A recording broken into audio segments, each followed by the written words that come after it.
it began to show itself that I was not comfortable with myself, being withdrawn, being on, to myself, and you begin to walk back the journey that you've come from. And then that is when you emotionally feel, yeah, that thing was really painful. I didn't realize then being held captive was really painful. But then I thought, that's just life. And I think it's just that unsettling bit of stopping to run away from things. I thought, there were times that I thought, had I been still running away from this, I wouldn't have had any problem. Because I wouldn't have had the space and the time to think about other things. So when I was in Pakistan, I was running away from things, not to be caught and deported back to Afghanistan. It was in Iran, you do the same thing. Mm-hmm. You arrive in Britain, it's entirely different country, society, cultural norms, language, and then you begin to realize, okay, yeah, and there are more to things that I'd need to, now take stock of what life has been to me and to other people. You get to a position where you begin to think of other people. And that is when, as you get more educated about the world, and then you'd need to dig deeper into yourself. Welcome to Third Culture Therapy, a podcast that looks at the unique ways our social identity and cultural heritage impact our mental and emotional well-being. I'm Layla Maghrabi, writer, journalist, and host of this show. My next guest is Hazara-Brit Roh Yakobi. Roh is from the ethnic minority Hazara community in Afghanistan, who have long been subject to persecution in their homeland, particularly from the Taliban. Born in a village in Afghanistan's central highland of Hazara-Brit, Roh was forced to flee his home village after a day of captivity and torture by the Taliban when he was 12 years old. After his release, he fled to Pakistan and then to Iran, where he worked as a child laborer at factories and construction sites before eventually seeking sanctuary abroad. He arrived in Britain aged 17 in 2004 with, in his own words, nothing but trauma and pain, in desperate need of a home and protection. Since arriving to the UK, he has read politics, philosophy, and economics at the Open University and written extensively on democracy, human rights, and terrorism for major news outlets, and is an associate fellow at the Human Security Centre. He is a political activist in the UK and the editor-in-chief of Kabul Now and the host of a new podcast called Kabul Cast. Roh, welcome to the show. It's such a pleasure to have you join Third Culture Therapy. How are you today? I'm good. Thank you for having me on the Third Culture Therapy, Layla. Yeah, it's a pleasure. And congratulations on your new podcast. I know you just launched one of your own recently, Kabul Cast. So Kabul Cast is a podcast to tell Afghanistan stories to the world. So that is what it is. We're trying to bring out Afghanistan stories. Yeah, that's great. There are so many stories in Afghanistan. Unfortunately, not a place that I have had the privilege of visiting myself, but I do know a few people who have and said wonderful things. So I think it's a very welcome addition to the podcasting world. Mm-hmm. I want to kick off in Afghanistan, actually, and ask you to describe to us, to me, the audience, who the Hazara are and what life for you as a child in Afghanistan was like, particularly as a member of this ethnic minority. If you look at the Afghanistan map and you draw a circle in the middle, that is where the Hazaras, so the central highlands of Afghanistan, where the Hazaras, as you said, is home of the Hazaras, called the Hazara-Brit. The Hazaras are essentially Turkic Mongolian people, as the same as the other Central Asian people. So, the Hazaras, that is where we live, that's what we are. And Afghanistan doesn't have a majority country. So it's not an ethnic, one dominant ethnicity in Afghanistan. So it's a country of minorities. So the Hazaras is just one.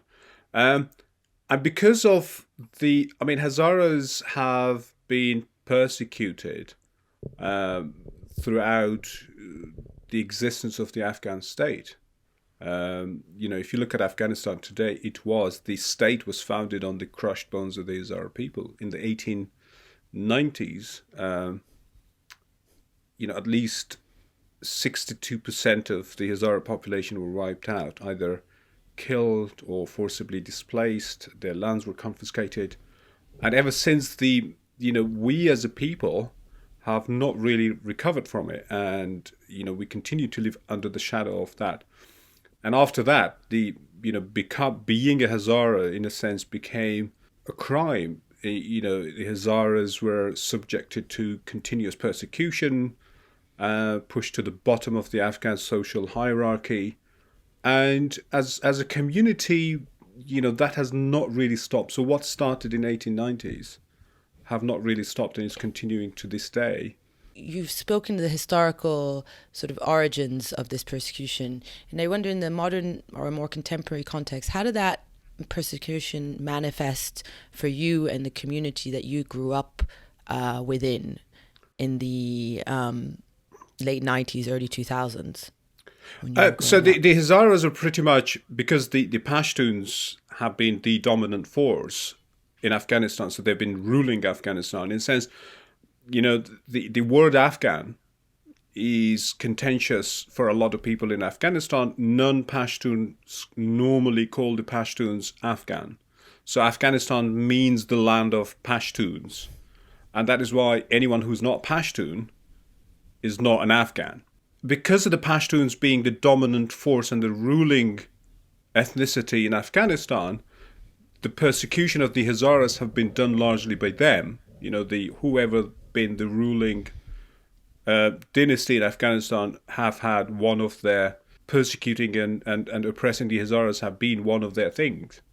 And as a Hazara, you even as a child, you recognize that, you begin to realize that you look different, you practice your religion differently, and like all other Afghan ethnic groups, Hazaras are Shia Muslims. So, and I have no idea I've not really studied how the rest of Afghanistan's population became Sunni Muslims, but the Hazaras ended up becoming Shia Muslims. So it probably tells you something about the sense of rebelliousness of the Hazaras. And we've got a saying in the Hazaragi proverb. It's called "Koho Mardumun Moya." It means mountains are our people. The Kurds, they're a rebellious people as well in the Middle East, and they've got something similar to in their social in their psychology of people. Say, we are mountain people. Of course, the Hazaras are the same, but you as a Hazara, as a child, it's instilled in you where you get up, you realize your position in as soon as you get out of your Hazara area and go to other places, you're subjugated, you're persecuted, you're abused, and you soon realize that where you stand in the Afghanistan social hierarchy. And I remember as a child, the mothers used to put their babies to sleep, to say, shh, if you're not going to sleep, it says, shh, awome, it means a Pashtun's coming to kill you. Oh, so gosh. you have that, you got to better, keep quiet, or the Pashtun's coming. Awome means Afghan. So, and that is, instilled in you psychologically from a very young age. There are two types of ants in the village. And there was one we called Murche Awro, which means the Pashtun ant, the Afghan ant, which was big, with, strong claws, big head. And then we had at little ones, they're quite, cute, but, smaller in size, head down, and they'd walk, as if they're harmless and they just want to keep at peace. So we had the weaker one was Murche Azra, means the Hazara ant, and the stronger one was Murche Awro. So it kind of, as a kid, you don't have toys to play with. Either you walk around the village and, whatever rudimentary toys you can make out of everything that there is at that time. But even in the minuscule level, you knew that Right. the Even ants. the ants. Yes. You knew where you were in the pecking order. Yeah. Yeah, I understand. And you already mentioned that one of the distinguishing features of the Hazara is that they follow the Shia sect of Islam, as opposed to perhaps the majority of the other minorities in Afghanistan who predominantly follow the Sunni sect. What other distinguishing characteristics or features are there of the Hazara? And I guess the question, sort of to put more crudely, like, how do you know that someone is a member of the Hazara community in Afghanistan? Well, you look at Afghanistan and the pictures that you see of a turbaned man with, very pronounced facial features, dark eyes and bearded and turbaned. But you never associate somebody with small-eyed, flat-nosed, broad cheeks, people. But any.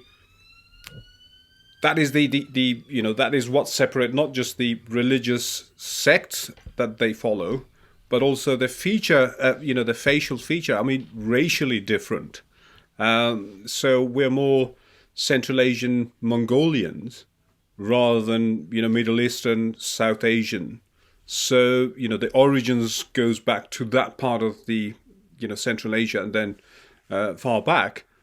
So that is this. If you look at Afghanistan, so the Hazaras are easily recognized, and that ease of recognition, in a sense, became easy way to identify the Hazara and persecute them. So in a sense, and that cascaded into Hazaras' sense of beauty, that because of how you are, you're ugly, your eyes are ugly. So this psychologically, the mindset changed, and to other people who were imposing that sense on the Hazaras, you became that, and something at the very bottom of the pecking order, and also everything was bad about you. A, you're Shiite Muslims and you're worthy of persecution, and B, you look different, and that, in a sense, put you even further back. So these are the two distinguishing features of the Hazara people.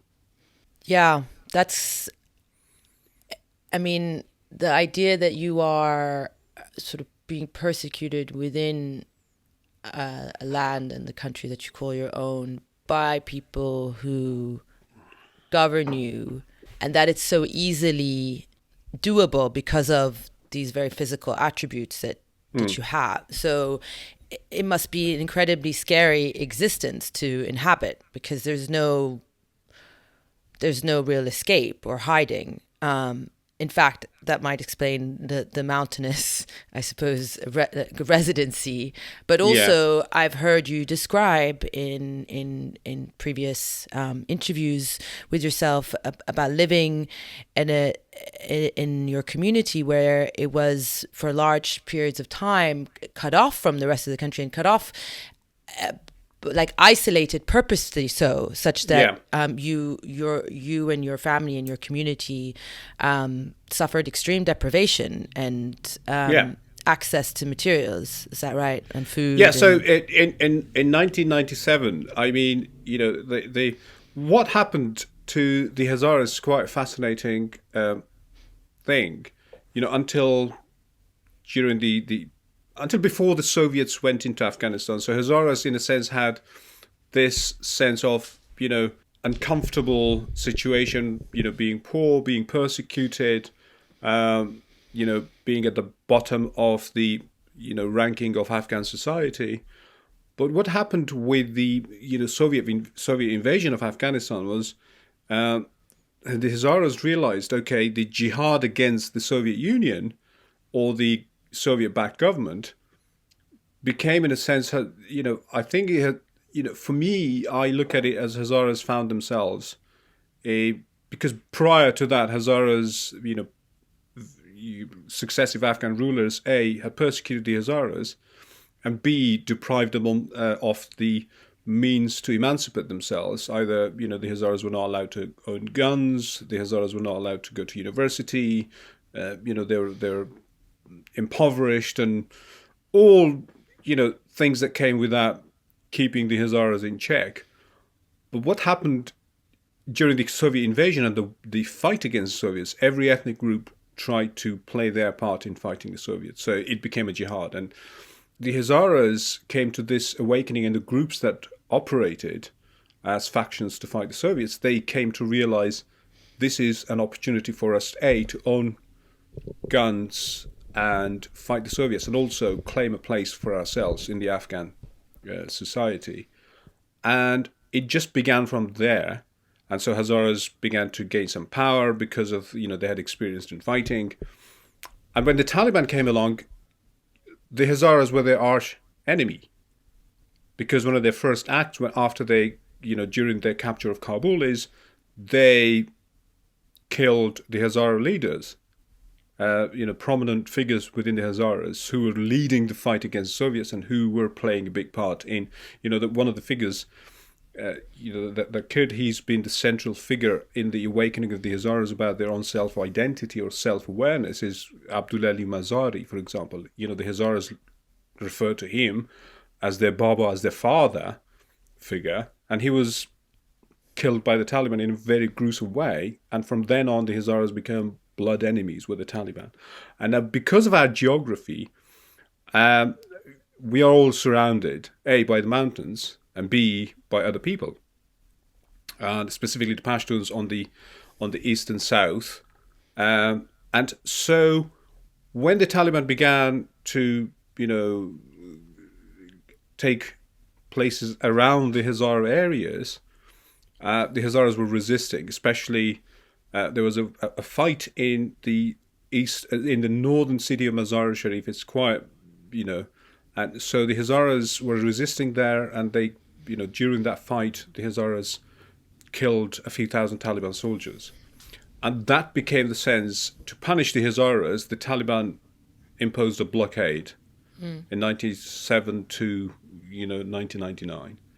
And it soon, that turned into famine. Thousands of people, according to Human Rights Watch and other organizations, thousands of people died, and including my own little brother, out of malnutrition, because we had no access to, enough food, medication.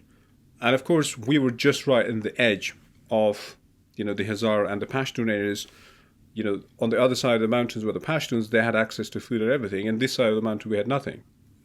So that was, in a sense, another way of, crushing the Hazaras' resistance. But that at that time became a thing for the Hazaras. Okay, it's a price worth paying because we're fighting for our own dignity and that sense of self-awareness. So yeah, it was really difficult, because for us the Taliban were synonymous with the Afghans, the Pashtuns, and so we were being persecuted and attacked by Pashtuns. Mm-hmm. So that is how, things were playing. Listening to the way you describe this life and this clear discrimination, persecution, this battle, this enmity between these two and more groups of people in what is known as Afghanistan.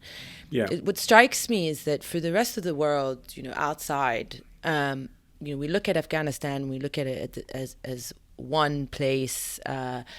Perhaps there's an awareness of there being different communities, but for the most part, most of the world just refers to it as this one country with this one people, and is treated as such. And I'm curious about how it feels for you as a sort of citizen of this country to actually, from the inside, not really be recognized as a part of it, not really be fully accepted as an Afghan, whether because you don't want to identify as an Afghan or because the ruling Pashtun class don't want you to be identified as such. But nevertheless, you inhabit this area that is otherwise known as Afghanistan, and you are genuinely, for lack of you're not an better Afghan, awareness, but you're an Afghan, right?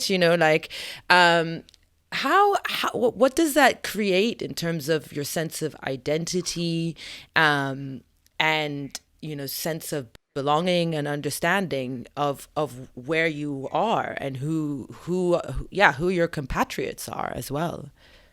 I think that has become more of an issue in recent decades than it had been previously, because in Afghanistan 60% of the Afghanistan's population are not Pashtuns. So it is becoming increasingly difficult for those people to identify themselves as Afghans. And it goes back to the history of, Afghanistan has had such a bloodied, history, but, that identity, that Afghan identity, the successive Pashtun rulers have tried to impose on non-Pashtuns by force. And that worked for some time for, a lot of people, because, they tried to turn that into a collective identity of every ethnic group. But it became problematic in recent decades as people began to realize, okay, we're not really Pashtuns. We do not speak their language. We do not have the same concept of history. We've not ruled this country. Our people are oppressed by these people, successively. And also, we don't speak the same language. The Tajiks, for example, speak Persian. We, the Hazaras, speak Persian. The Uzbeks, they're Uzbeks, and they speak Persian. Uzbeki. And so you have Pashtuns who speak Pashto. And it goes back to now as well, that in outside Pashtun areas, the Taliban are pretty much, for a lot of people, an occupying force rather than just rulers there to rule, or the conquerors who've conquered and taken power. So it manifests itself in many ways, in terms of the identity. Especially for the Hazaras, you're just different. Right. The more you become aware of your history, the more it becomes difficult for you to accept that identity. In a sense, if you're in Britain, for example, if Britishness were synonymous with Englishness, and if your Scots called English the Brits, and then the Brits, because of being more populous, tried to enforce that identity on the Scots, they would eventually become, that would be pushback. On the other side, for the Pashtuns, they see the people who do not call themselves Afghans as a threat. So that's why it's become such a contentious issue. Identity politics has found its place in the Afghan society. And of course, that is why now you have, the Taliban are a Pashtun movement. They're led by Pashtuns, soldiered by Pashtuns. And now, they're just ruling Afghanistan based on their own values and languages. For example, in my place of birth, you have people, district governors, police chiefs, vice and virtue commanders trying to, they're Sunni Muslims trying to, rule over a Shia population, and also they don't speak the language, and they're just completely alien people ruling over, and that has, that inevitably create this kind of conflict between people, and that's been repeating itself for decades now. So when it comes to your sense of sort of belonging, do you feel that in your place of birth? Do you feel that anywhere in that country? Is it very specific? What is it like? Yes. For me, because for the Hazaras, there's a name for, for the Hazara land. It's the Hazara-Jat. Unlike, for example, there's a geography. The Hazaras have a specific geography, and that plays a big part in the Hazara sense of identity. The Central Highlands is actually recognized and called the Hazara-Jat. So yeah, you've got an affinity to the mountains. You've got an affinity to the villages that you come from, and there is stronger sense of belonging to that land, the Hazara-Jat, rather than to Afghanistan. So it's Afghanistan symbolizes everything that the Hazaras would not want at this moment in time, and now the state is run by the Taliban, owned by the Taliban, and they're just an oppressive machine on the population.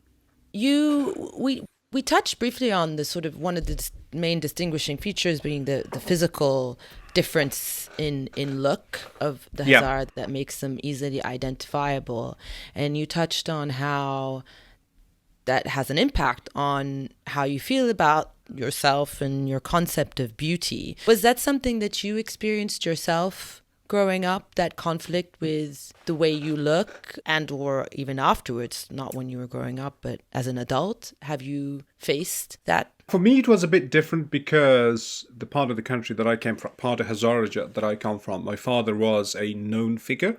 He was a commander fighting against the Taliban. He belonged to that movement who were, very strongly, they were the fighting force of the Hazaras against the Taliban. And now the sense of pride in Hazara-ness became one of their rallying cry. And of course, their sense of history. History played such a big part on that movement who were fighting the Taliban. So they were continuously referring to the past persecution of the Hazaras, and their movement and their fight was one for the Hazaras' dignity. So, I was surrounded in an environment where, these were warriors fighting for the Hazara people, for the Hazara identity, for the Hazaras' pride. And that showed itself in many ways. And you had Hazara singers, poets, writing songs about, reclaiming the Hazaragi features. Say, okay, your eyes are beautiful, your noses are beautiful, the Hazara girls are beautiful. So it is just bringing that sense of pride back into that people. Say, okay, we've had, we are brave people, mountains are our people. You may want to attack us as much as you want, but we'll defend our dignity. So this thing, it was really a moment or an era of awakening for the Hazaras. And that, in a sense, after 9/11 and the overthrow of the Taliban, manifested itself in a different way. So eventually, during the late 1990s, Hazaras were defeated by the Taliban. But that Hazaras coming to term and accepting their own sense of self had already found its place in the Hazara populace, especially the younger generation. Right, I see.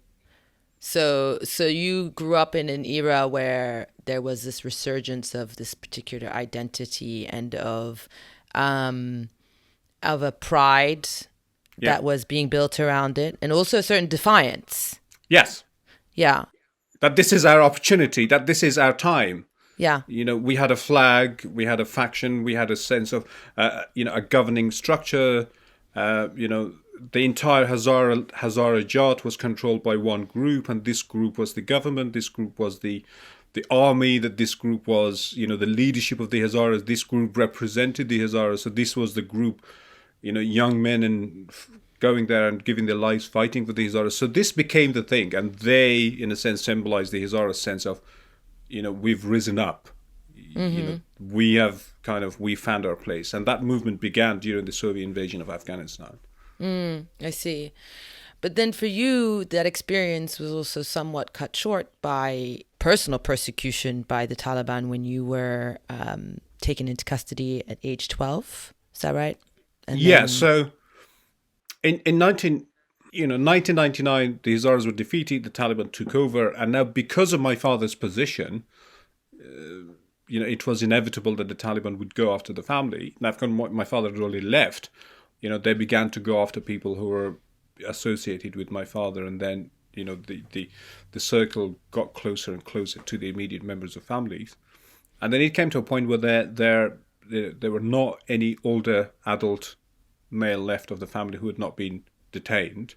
The Taliban arrived in 1998, autumn 1998. So it was July 1999 that I was taken from the bazaar and then held captive for a day, and then and that was my experience. And then you left the country soon after, is that right? Yeah, so the day after I released, the family arranged for me to run. I had one of my uncles who were living. There was a small community of Hazaras in Helmand, which is majority populated by Pashtuns. So the family thought best for me to go and seek refuge there with my uncle, and I went there, and I was there as a relative's son who was there to work on the farm. And my uncle had a farmland and they grew opium. So, I was there and I was working on it. And it became apparent after a few months that, I was not just, this child who'd come to work because, I could read and write, while reading and writing in that part of Afghanistan was not common at all. and I was more cultured in a sense. I knew more of the world because we had schools. What this group who were ruling the Hazaras had done during their time was also kept the school open for boys and girls, so I could read and write. But when I went to Helmand, these Pashtun boys and girls, I didn't, they were confined. But the boys that I came across, and young men that I came across, none of them could read and write. And I look back and say, what came off, what those boys came to be, they had no education at all, and the concept was quite alien to them. They ended up becoming Taliban soldiers probably. But yeah, and I spent some 6 months in Helmand, and then from there went to Pakistan and stayed a few months there, and then went to Iran, stayed two years or so there, and back to Pakistan, and then waited for me to get a visa. In November 2004, came to Britain. So you arrive in the UK age 17. You've already seen some of the worst things in life at such a young age. And in you've described arriving here with a lot of trauma and pain. Can you describe a little bit how it was for you arriving here? And I've often heard people describe that during intense periods, of struggle, it's often actually the quiet, calm periods afterwards is when they really have to contend or deal with their emotional and mental wounds. Was that the same case for you? So the thing for me was, everywhere else that I had been, there was some sort of familiarity. I was in, whether it was in Afghanistan, I didn't find myself, that I was out of place in a sense, although I was, among the Pashtun communities. But when I was in Pakistan, although the language were, there was a large population of Hazaras who'd been living there since 1890s when they fled Afghanistan, some of them. And I didn't find myself out of place. So everything was familiar. I knew people. And when I was in Iran, I could, I speak Persian, so I could, I was not out of place, although it was an entirely different country. But there was a sense of familiarity. I was not, out of place per se. I was a refugee, which has its own troubles, but I was not in an entirely alien world. But when I arrived in Britain, it was entirely different. There's nothing familiar that you can relate to. The weather's different, people are different, the language are different, social norms are different, and you have to learn everything from scratch. Social values are different. One of the things I quickly realized was, I was very, quiet and in myself trying to digest what was really happening around me. And B, I didn't know how to behave in certain situations. For example, I remember once we had this tutor. She was following me, and I opened the door and just went and, shut the door on her face. And then a few hours later, she stopped me by and said, in a very delicate manner, said, okay, you got to learn that somebody who follows you, you keep the door open and it's respectful and it's, it shows good etiquette. I had no idea that thing existed, as if, that's new to me. So it became, waiting in the queue or at the bus stop or not just jumping in as soon as the, bus door opens. So it was, you had to continue. I mean, you had to change and learn the whole thing again. Yeah. It was not just limited to the language. It's an entire. You have to understand how society works. So it's quite disorientating. Mm-hmm. If you don't have the resources around you, if you don't have the support system around you, and you don't know who to approach for help, and as things progresses, you begin to realize, okay, I'm learning bit by bit. There are things creeping up that you begin to think, okay, I'm not really worried about going hungry here. And some of your worries go away. And then the flashbacks of things that you've been through creeps up, and think, you look around you, you see people different, they're more prosperous, and they're happier than you. And then, you begin to question. And the moment those questions arise, that, before then I had this rush of adrenaline because I was continuously running away from things. But once you stop to run away, there's no adrenaline left. So you have to, that emotion has to show itself in some ways. And it's then that you begin to, realize how much you're affected by your past. And because you've got more time to think, you've got less worries about material things. Yeah. And it's then that, takes a toll on you. Emotionally, I thought, before coming to Britain, it was just a normal part of life. Whether you're scared of things, you're running away from things, you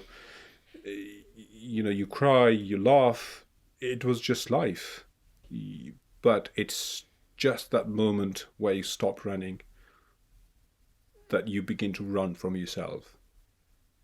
That thing that exists in you. And you've been running from other things, but now you realize, okay, there are things in me that I'd need to run away from to find comfort, which doesn't bring comfort unless you get to terms and accept things. Yeah. And how did you get to that point where you were able to come to some terms with some things, and what were those things specifically, I suppose, that you had to come to terms with and overcome? So for me, it began to show itself that I was not comfortable with myself being, withdrawn, being on, to myself, and you begin to walk back the journey that you've come from.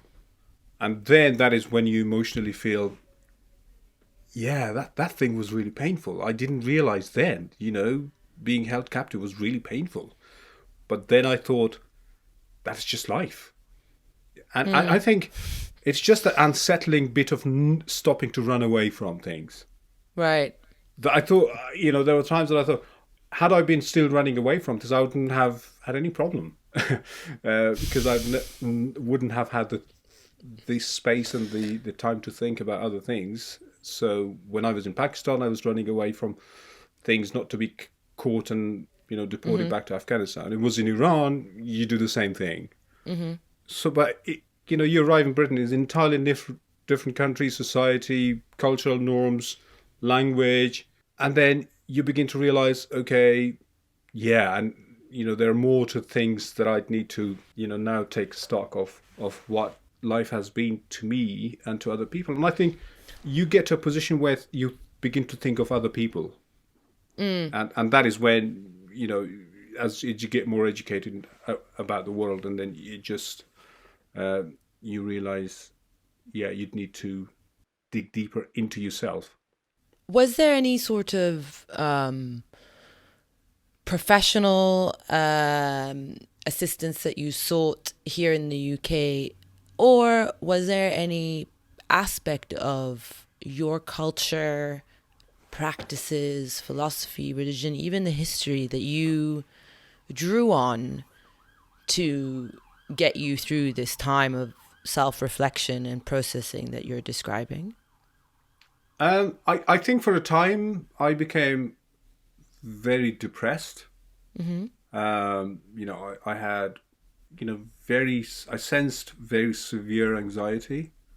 I remember I was working in this factory, and then we had a thunderstorm, and I had a panic. I didn't know what a panic attack was then, because every time I had a panic attack, I thought, this is just life, isn't it? So everybody's feeling this way, and I had a very difficult experience of then, you have people watching you, and then you just fall apart because everything just brings the experiences that you've had. I think it was just then I'm beginning to. It is the sense of loneliness you've got. When you're among a community of people that there is a sense that you're not lonely. Yeah. Because things are all familiar. But when you're not, and then it's just that sense of loneliness that brings all other things together and comes to a head. And I began from then on to realize and begin to think, what, why am I feeling this way? Maybe this is not right.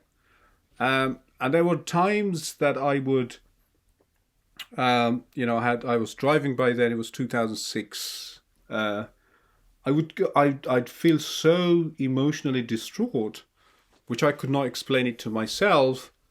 I would go into the car park and sit in my car and cry. And it was just one of those days that I was just sitting in my car and cry, that we had this colleague who just happened to walk past. And he just realised that, like, what's wrong with you?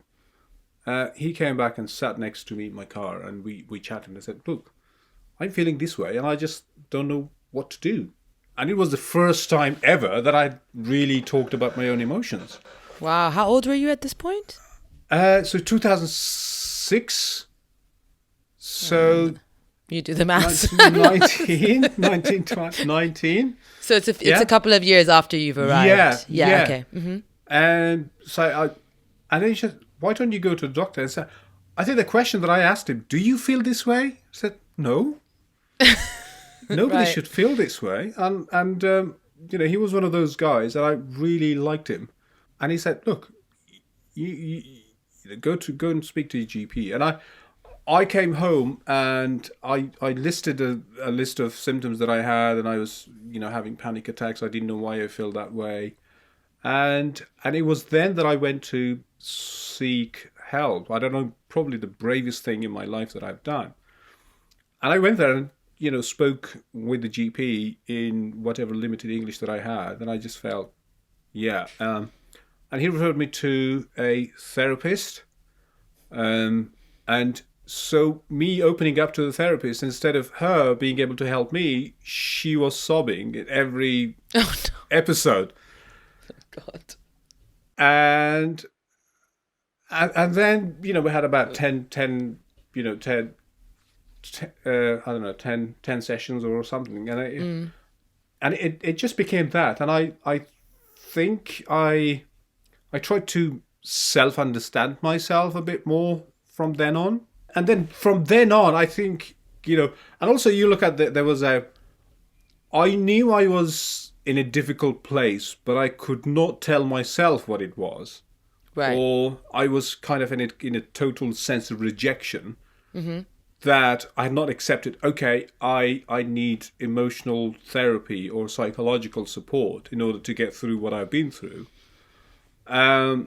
And I was avoiding that I'm depressed, avoiding the term that I have, anxiety disorder or post-traumatic stress disorder. And it was actually the GP who'd prescribed me medication. He'd actually written on the back of the prescription he gave me, PTSD. Right. And I had no idea what it was. Wow. And I didn't even Google it. And I just thought, okay. And it was, it was then that I was continuously rejected because it was against social norms. You're not supposed to be showing. You're a man. You've grown to be a man. You're the son of a commander who carried Kalashnikov. And he had, men around him who carried guns.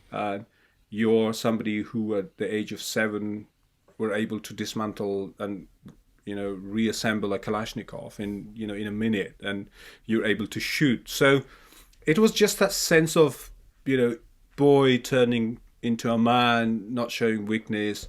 And of course, as you know, in the societies, especially, that part of the world, these things are taboo, and to be able to come to terms, with yourself trying to accept and then make other people accept is entirely, a long process that I felt, okay, yeah, I mean, I'm depressed, I've got anxiety, I've got PTSD. And until, it took me a few good years to actually accept that I had, I was depressed or I had PTSD, that I began to think, yes, I found that sense of bravery, I suppose, to write something on Facebook to say, okay, you know what, I speak to a lot of friends in Afghanistan and they feel they need, I used to feel that way and they're feeling this way. Can we talk about these things? Yeah. And I think it was, I was really scared to put that out there, but I did, and I've been open ever since then. Yeah, I think we really do underestimate, or can underestimate, the power of acknowledgement, and first and foremost to yourself, of yes, this was a difficult thing, this was a horrible thing, that you endured, that happened, and then you can figure out the ways to come to terms with that, to accept it, to heal from it. But I think often people are, we're not even getting to step one, right? Because we're still in denial, or we're still like, was no big deal, like everyone. You're scared. I mean, you're really scared. Yeah, I think, exactly. You're scared of, confessing to yourself. Mm-hmm. And then once you go through that hurdle, you've not really completed the circle of being, okay, I'm no longer scared of telling to myself, this two mind talking to each other, say, calm down, it's okay. You've been through this, it's okay. And then the other mind talks back and say, but what about, everybody else? What will they think about me? Or if you find yourself in social situations where I think, everybody's looking at me, and you just tell that mind, say, that's fine.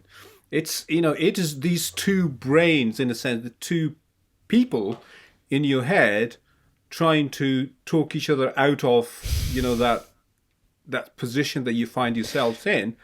And it came to a point where you find yourself that these two people in your head comes in some sort of truce. They say, okay.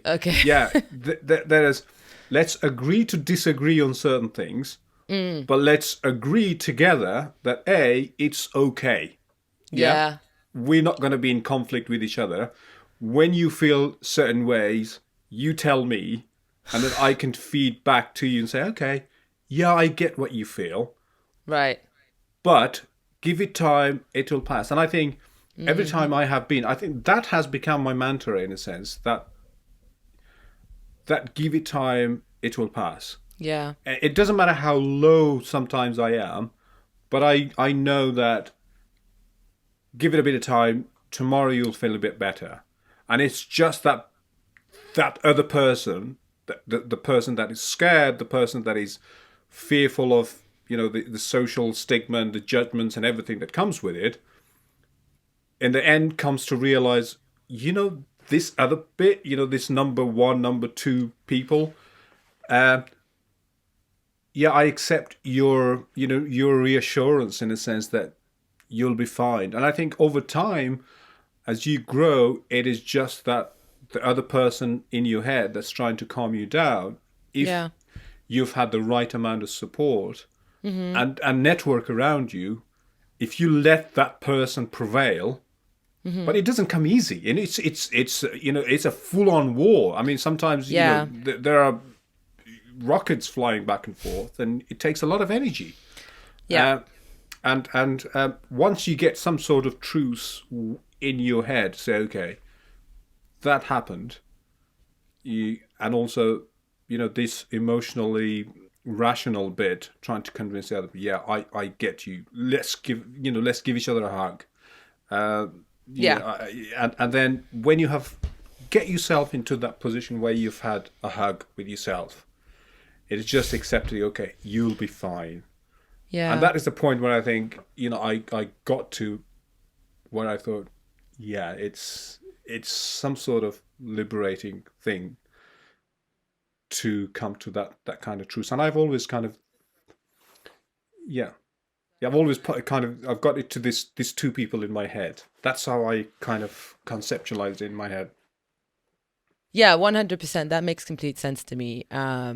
Actually, the way you describe it, I love the way that you describe giving yourself a hug, the truce between these two sides that at least initially can be very much in conflict, like they're having an argument, like they seem like enemies, and it's this process where you get to understand that it's not that one is going to win up above the other. When you have enough perspective to see that both of these voices are working in your interest. It's just that each one thinks that they're doing it in the best way, and that actually sometimes you need to acknowledge, like, for both, what they're doing.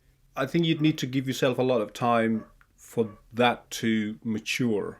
And this is such a pertinent issue, especially, for example, for people who've lived in conflict.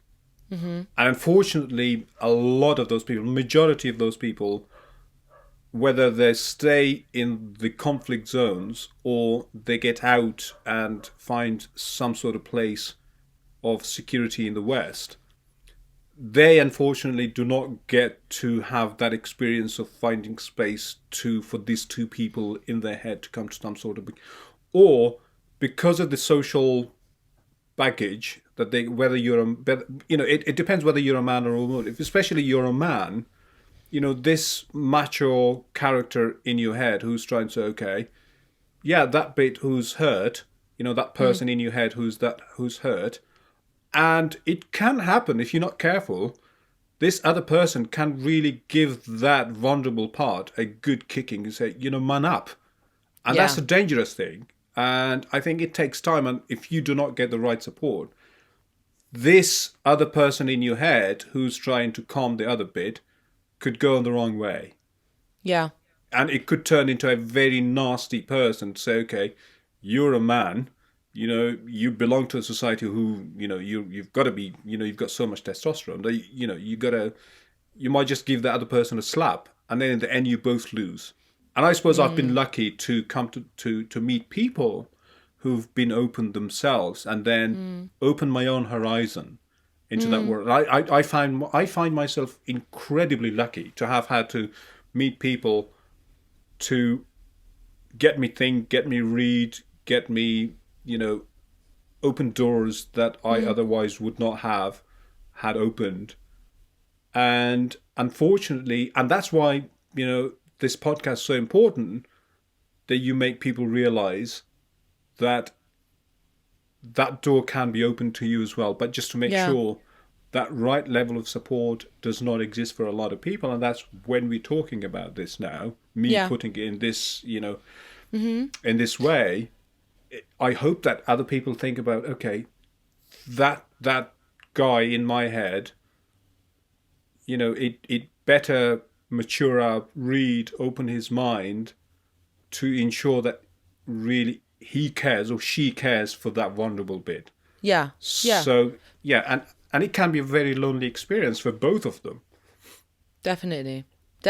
But you're right to acknowledge that, there are those avenues and doors and people and books that came your way. But I'd also say it's a two-way street in terms of also your openness, right? And your receptivity to what you were being offered, and then also you then kind of paying that forward and also being open and recognizing there's a whole exchange and a sharing in it.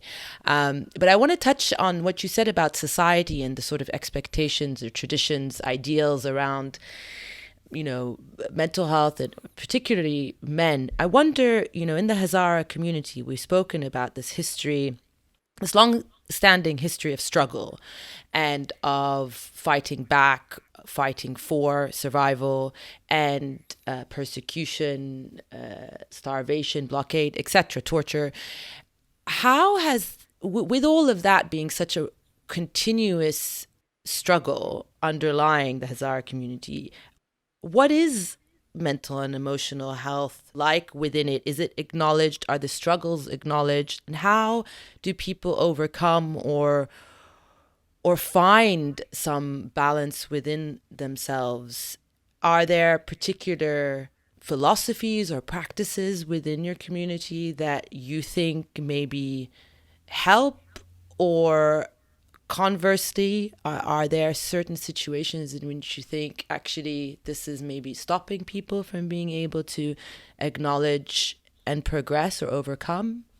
Because of the persecution of the Hazaras have been so relentless, it's been, the Hazaras as a community of people have not really had the breathing space to think and reflect. And I think the only way that the Hazaras find some sort of solace is to remain and to continuously remain alert and talk about the injustices that they suffer. I think the Hazaras find that a bit cathartic, but in terms of individual, health, and sadly, and it really pains me to say, I have a lot of friends who are going through similar episodes that I have been through, but you're not supposed to be showing, weakness. It is just that it's just that two people in the head have not really got into a position where there's, one side convinces the other. So one of my friends, he was a prominent figure in Afghanistan, a Hazara guy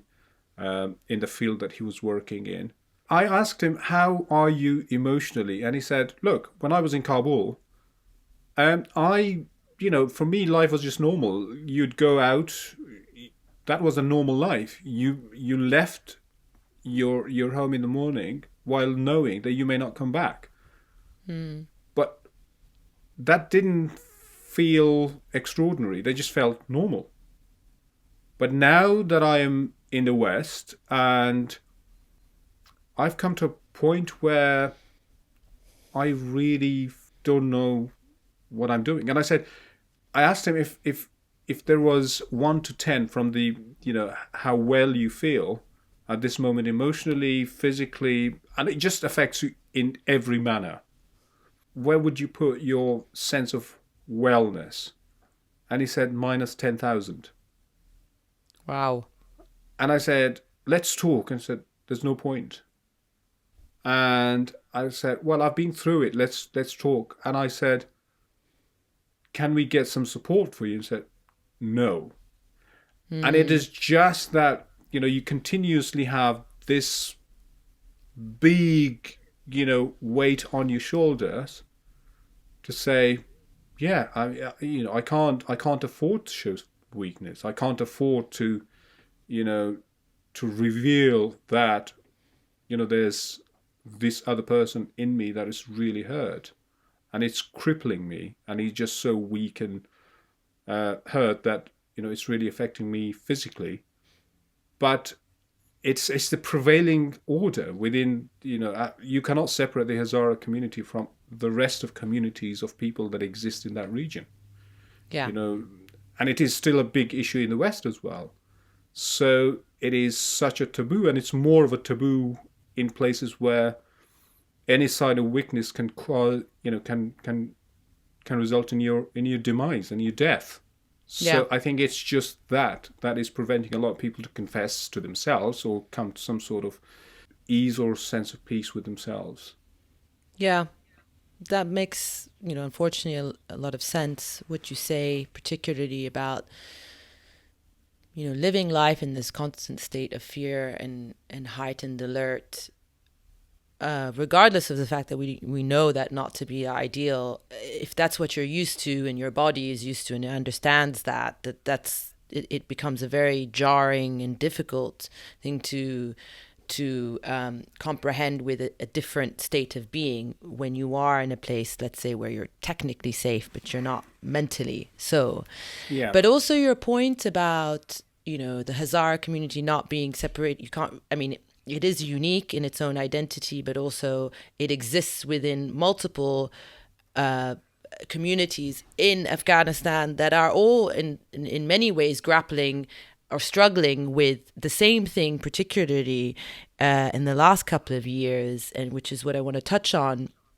We know obviously that the Afghanistan fell under the control of the Taliban again.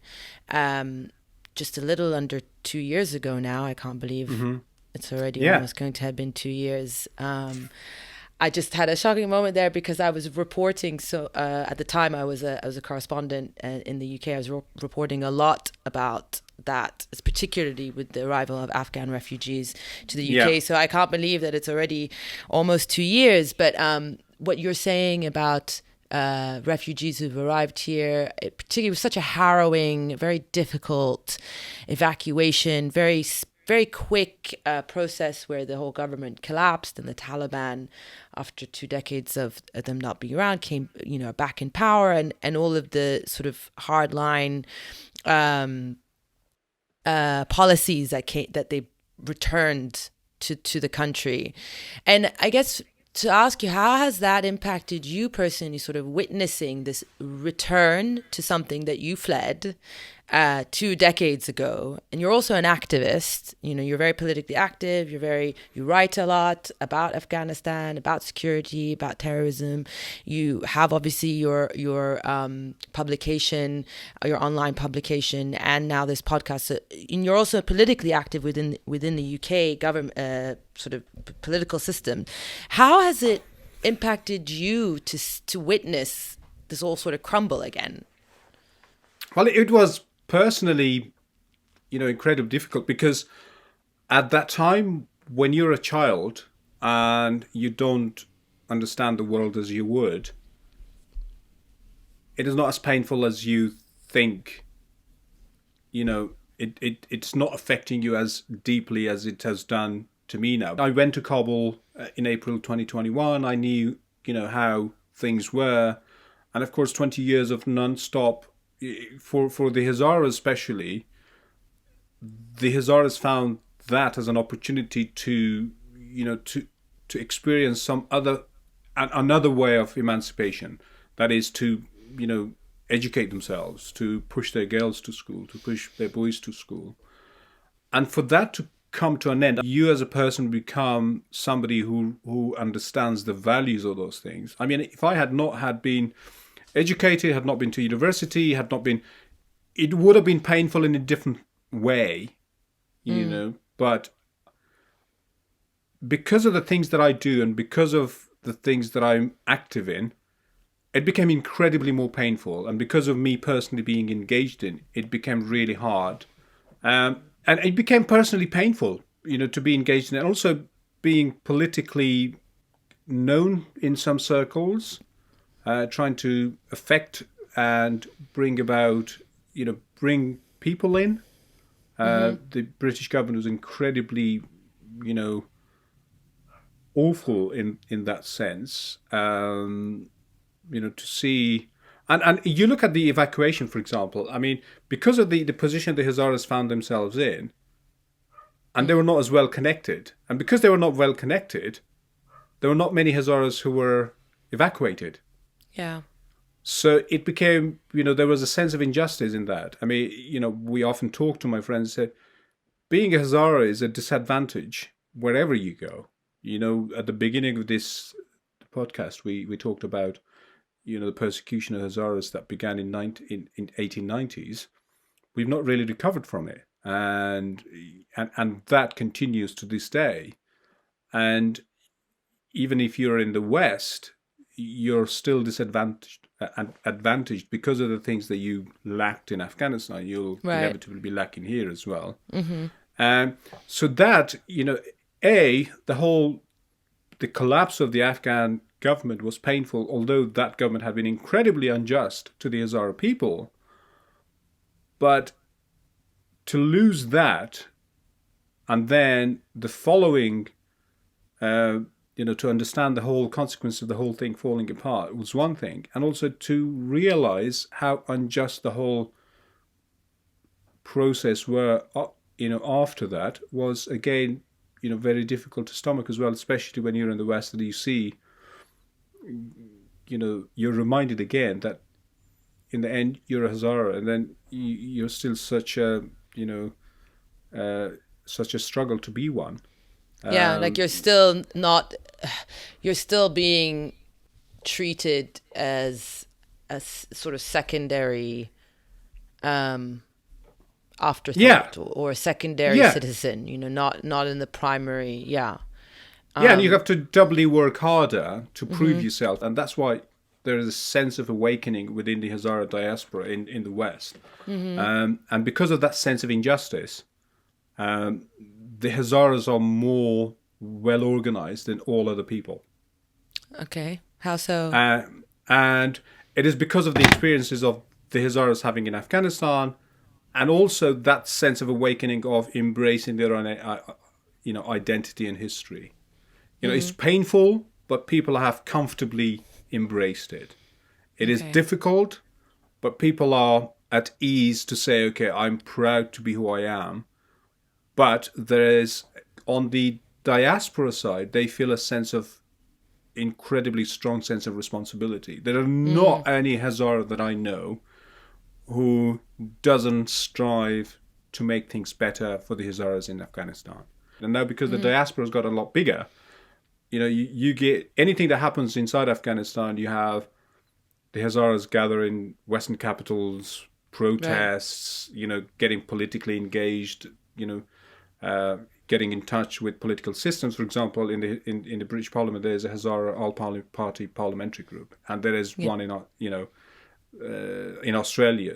Hazaras are beginning to question and realize that they have a right to ask questions from their government in the West. So they're pretty much part of this, the Western system, that they can, ask for help from, accountability and sense of policy change from their government in Europe and America and Australia.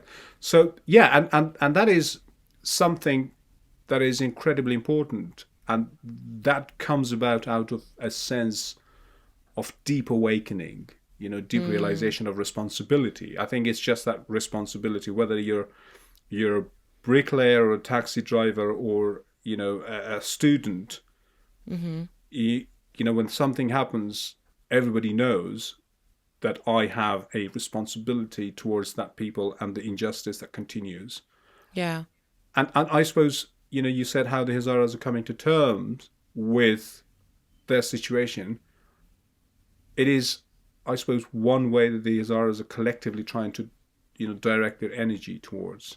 So maybe it is just that collective person in the Hazaras' collective head leading the Hazaras, okay, I know you're oppressed, but better, direct this energy towards this way. And, that is how it's actually working now. Yeah. So this historic pain has created a certain activation, is maybe sort of a fuel for people to be active, to get in motion towards this common goal of trying to improve the situation for Hazaras, but also to awaken the understanding around the community, maybe pride within the community, but also among others, for their rights and their protection.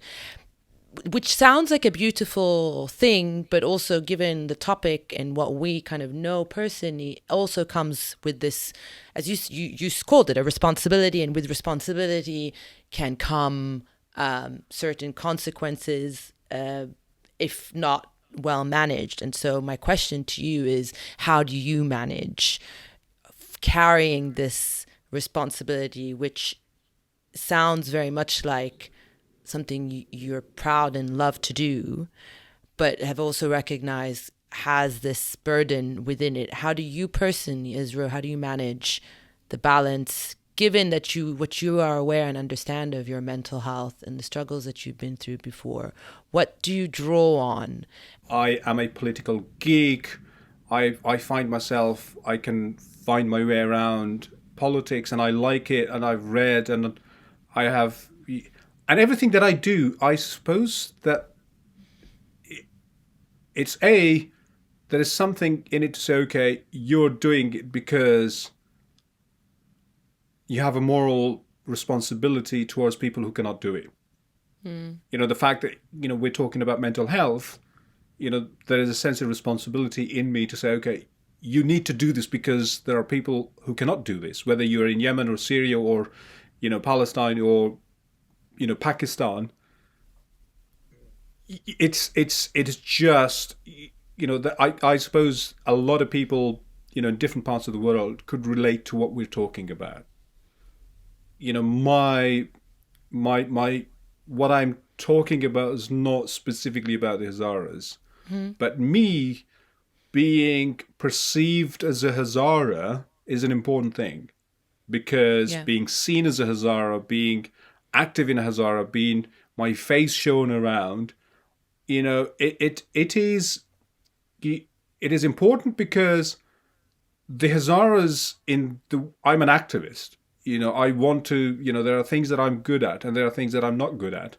And the things that I'm good at, I want to show other people that they can be good at as well. Even if I fail, I tried to be selected as a parliamentary candidate in the Labour Party last November, and I'm intending to do it again. You don't enter any political process or selection or election without, reconciling that you will or might lose. But A, there is a personal ambition there, and B, I want other Hazaras to see and think, you know what, it's good to be, feeling part of this new country that you call home. And one of the things I've really tried hard to campaign on, if you're a Hazara, you live in the West, embrace it. If you're in Germany, call yourself German. That is your land. That's your country. There is no second country. If you're in Denmark, if you're in America, become American. If you're in Britain, become British, proudly so.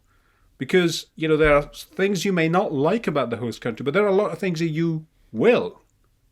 It doesn't matter. But because of you being able to make a difference, not just to yourself and to people that you want to help in Afghanistan, you have to embed yourself and integrate into that society, become part of that.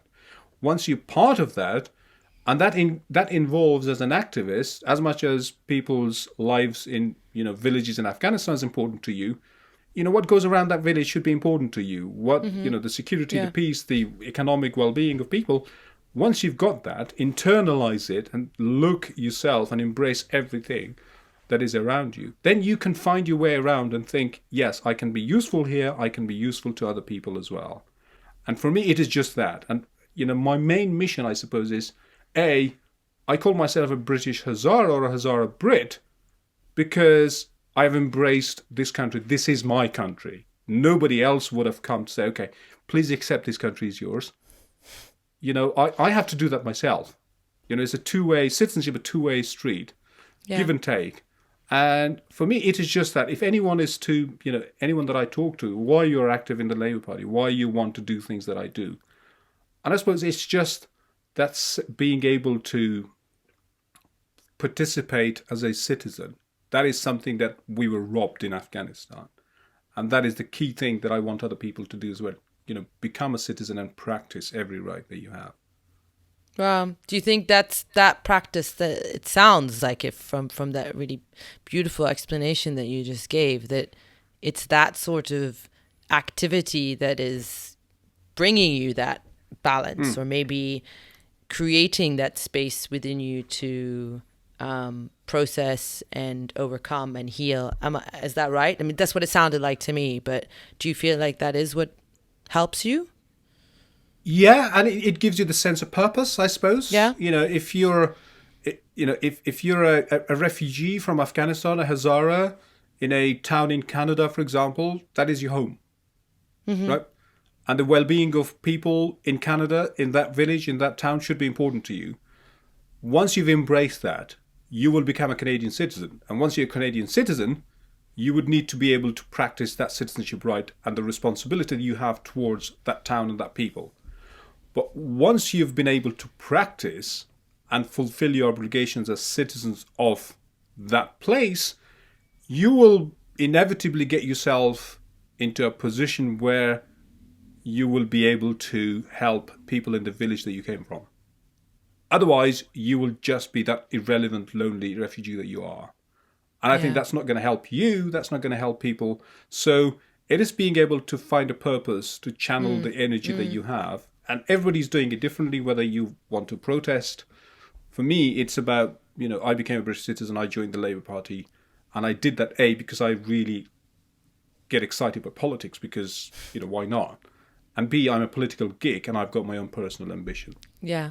And that personal ambition comes from that sense of maybe, just maybe, I fail and another Hazara guy or girl looks at this, this guy doing that, I can do that, I'll win, I'll become Prime Minister. I don't know, I'll run Google one day. And I think it's just that because of Hazaras being oppressed and hit on the head all the time that you're worthless, that you're ugly, that you're this and that, we've not really embraced ourselves as such. And I think it's just that there is nothing in me that is less than the next person who belongs to another ethnic group or another community. And once I've done that, and I think, okay, I'm no less capable of any other people, I can do the same as what they can do. And it is just that I want to achieve, if it is for the Hazaras. But for me, as a British citizen, as a political activist in the Labour Party, I have a strong obligation to the people of, Britain. I owe this country so much. And, that sense of my political activism, that sense I care about the towns and cities and the economy and the society. And it's just that debt that I owe that I want to pay back. Yeah. And I suppose it's just that practice of citizenship that comes with it. I pay my debt back to the British people so my children wouldn't have any debt to pay. Wow. Yeah. Well, you're active on many fronts, Ro, and I have absolutely no doubt in my mind of the many successes that await you. I think you are absolutely an inspiration to British residents, to Hazara community, to refugees the world over, to the persecuted, and to people who have ever felt or been made to feel like they are not good enough. Your story, your work, and more importantly, your openness, I think is really important, very kind thing to share with everyone. So thank you. And thank you for coming on Third Culture Therapy to tell us all about that. I am going to be watching your political career with a lot of keen interest. It's a greasy pole, they say in politics. I know, that's the only downside, but I've not really reached that point at the bottom of the greasy pole yet. So I'm just trying to, clutch and touch it yet. So I've not touched it yet. So wear gloves if you can, because it's nasty out there. But Ro, thanks so much for joining. And it's been a pleasure. I'll be getting some material from you, things to read and watch, which we'll put in the show notes. But thank you again, and we'll speak very soon. It's been a pleasure. Great talking to you. All right, Thank take you. care. Bye. Bye. Thank you for listening to this episode. Check out the show notes for more details about my wonderful guests, including where you can find them on social media. If you enjoyed listening to this, please do spread the good word, share with friends, family, cousins, and colleagues, and please, please, please like and leave a review on whatever platform you are listening to this podcast. Your support is crucial for the show's success, and a couple of clicks from you will mean the world to me. Go to my website, leilamaghraby.com, and follow me on Instagram and Twitter for more news on future episodes.